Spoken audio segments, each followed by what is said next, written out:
My name is Gabriel Prawl.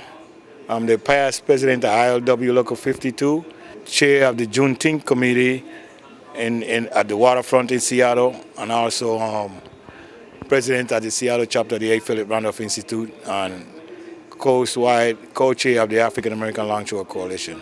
So there's been a long struggle here against racism in the labor movement and to build solidarity. And what's the lessons of some of your struggles, and what kind of struggles have you been in, both in the ILWU and the labor movement as a whole? So just to be clear, the labor movement, the largest labor organization in the United States, doesn't have anything to fight against racism within the union. There's nothing on the book that says you're going to be penalized for being racist, or you're not going to be allowed into the union. That's a fact. That's why it's so easy for union leaders to just ignore the fact that there's racism going on in their local or in their union. And then looking at the climate that's going on in the world outside of the union, we can see clearly all fascist, racist, and bigotry, and all these things are materializing in the nation, in which is causing a lot of hurt. And the fact that the dismantling of DEI by the new administration in there right now, that tells us what we have in front of us. They're trying to take us back, let's put it this way. And we have to stand up and fight back. There's got to be a movement. And some of these politicians, Trump and others, they want to go back to the good old days in the United States. I mean, where they think that the good old days were better for people. What is the reality of the good old days? You know what? The good old days, I don't know when the hell it was the good old days, brother. I'll tell you the truth, because we're the lowest when it comes to education. We're in the lowest when it comes to health care.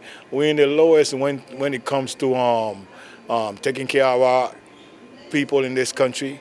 We're in the lowest when it comes to taking care of our children in this country as far as resources.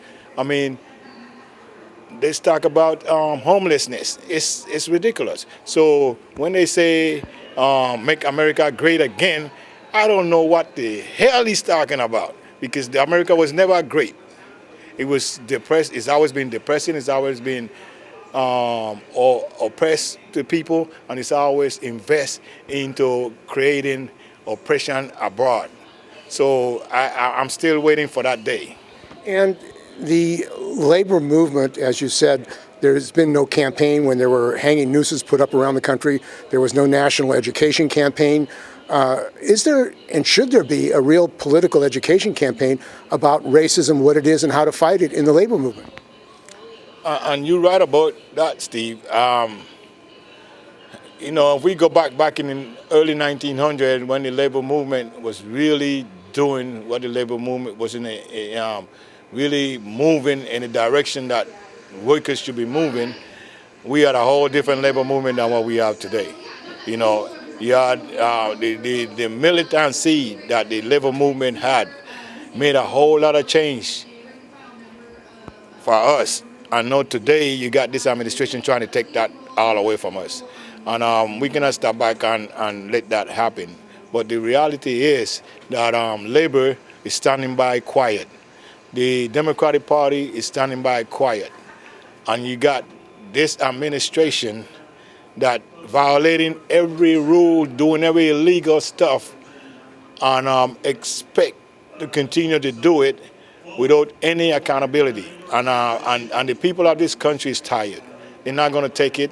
They're not going to allow it to happen. And one of the big things that happened to us in this time is that the crazy thing that this administration is doing as awaken the sleeping giants at the labor movement. And I think that that's what it's going to take to wake everybody else up, because we are now seeing that everybody that thought that they weren't going to be affected by the changes that this administration is doing now is seeing that he lied and they was wrong, and they are feeling it now.